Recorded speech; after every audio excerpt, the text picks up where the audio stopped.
Good morning to you, Mark, and good morning to you, Sunrise viewers. We're coming to you live from Midrand at the Galaga Estate Convention Center, of course, this morning, where the Department of Science and Technology in partnership is hosting an Innovation Bridge, which is a technology matchmaking initiative where we'll see stakeholders from universities, science councils, technology companies showcasing some of the best innovations that the country has got to offer. Now, this is following what happened in 2015, where the Innovation Bridge Technology Showcase and Matchmaking was first held. Now, of course, in 2017, they will be looking at new measures to accelerate local and innovation for commercialization and also offer opportunities for publicly funded innovation projects in particular. Now, they are in partnership together with the Technology Innovation Agency as well as the National Intellectual Property Management Office. And joining us to tell us more about what the work of the National Intellectual Property Management Office does is Dr. Kerry Fall. She is the head of National Intellectual Property Management Office. Good morning to you, ma'am, and thanks for joining us. Good morning, Penny. Thank you so much for this opportunity today. Thank you for waking up bright and early to join us here on Sunrise. But we're excited to be here and also to find out what is it the work that NIPMO does. Sure, thanks so much.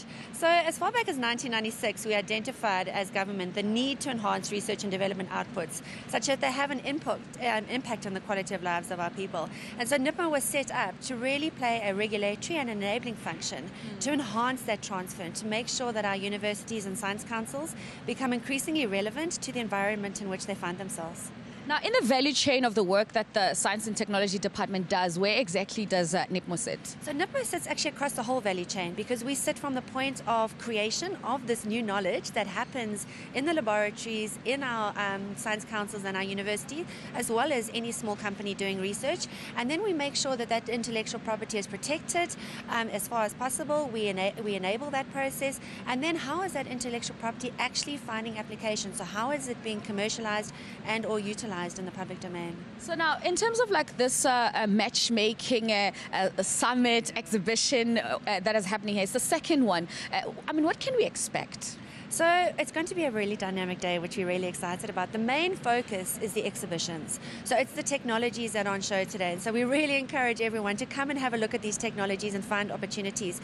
Whether you're a financier, whether you're a technology partner that wants to advance one of them to the next stage, those are really the opportunities that present today. And obviously the networking from the just under 1,000 people we're expecting. But we're also having a number of really important discussions that are happening in the plenary sessions. And we're honored that obviously our minister is going to be here today, and a number of high-level individuals who are playing across the innovation value chain to say, how is South Africa developing local solutions to our local problems? When it comes to innovation, the importance of intellectual property and protecting the idea that you have, for someone who might have a small idea and thinking, you know, maybe it could be something of greater value in future. What is the process that I have to follow? Sure. So the process for that individual, most importantly, is do not disclose that idea to anyone, not around your bride, not to any of your mates. And the whole point of this is to keep it confidential. And thereafter, ideally, you would want to approach someone to start drafting a document for you. So you'd want to disclose it and start drafting. And this is an absolutely expensive process. And so there are some systems in place to assist individuals who don't necessarily have the financial means to do that. Some of the patent attorneys do pro bono work, and NIPMO has over time provided quite a lot of advice to individuals who get put in this position. They need non-disclosure agreements, etc., to help them along that specific path, and just to give the necessary guidance as far as possible from a government agency, just so we can enable. So as someone who's within this field, I mean, we're living in the time of innovation, you know, the fourth industrial revolution and all of those things. As a country, where do you think we're faring, especially when it comes to issues around IP? We're getting there. We still, do lag a little bit behind in this regard. But one of the exciting things that we are starting to see through the fourth industrial revolution is that the kind of intellectual property that is becoming relevant is changing. So patents are no longer the main form of intellectual property that is protecting technologies. Instead, we're moving increasingly towards copyright and design to a certain extent. And I mean, this is a classic example behind us where we've got the Center for Rapid Manufacturing, prototype manufacturing, who's developed all these amazing specific designs to aid state patients in this regard. But like I said, it's more becoming increasingly about copyright, about computer programs, about big data, and how is it that we are protecting that. We have a new white paper, Science and Technology, coming out, and we are looking to absolutely embrace that and try and align, all the education programs, our research programs, so that we can equip ourselves to deal with that, specifically in an area like precision medicine, because we have such a diverse genetic background in South Africa, and it's a key tool in that regard.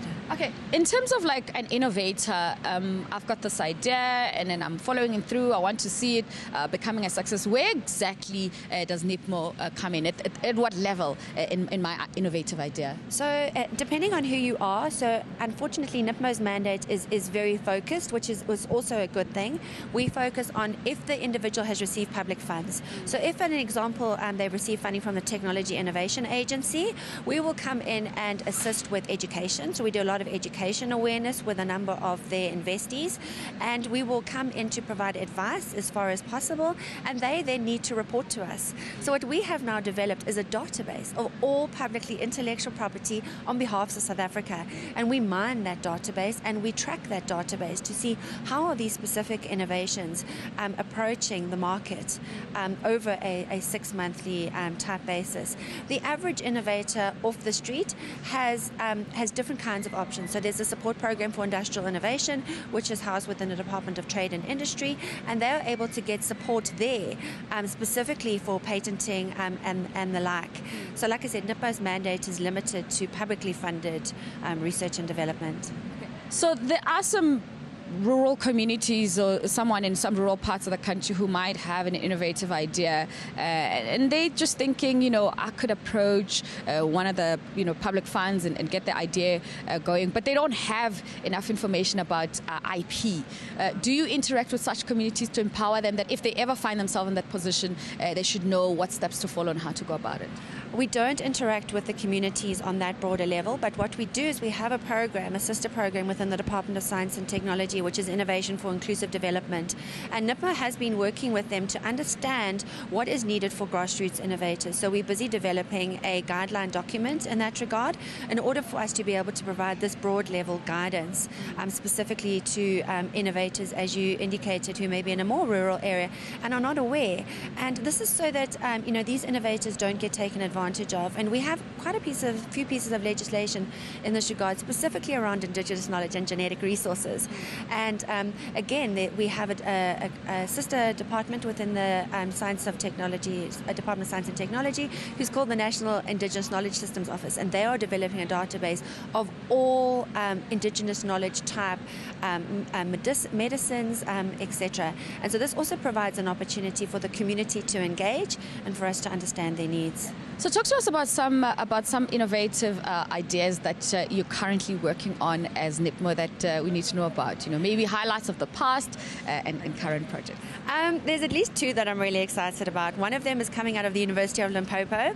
They have developed a means of large-scale propagation of Strelitzia. So previously they had problems with oxidative browning, and now they have What is that in everyday language?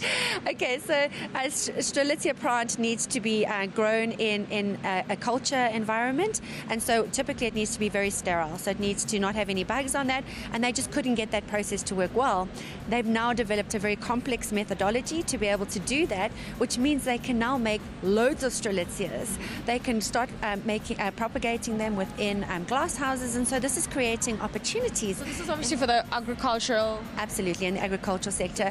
Then if you give consideration to something that the University of Cape Town has done, they have developed Lomkhani, and Lomkhani is a fire detector system that is designed specifically for a shack-type environment, which is highly... fires Absolutely, and it works off a different system now. So it's no longer working off a heat signal. It's working off, no longer working off a smoke signal. It's working off a heat signal.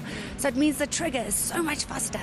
And so the networks that's established connected to the fire station, and this is what's improving the quality of life of people and hopefully keeping them safe.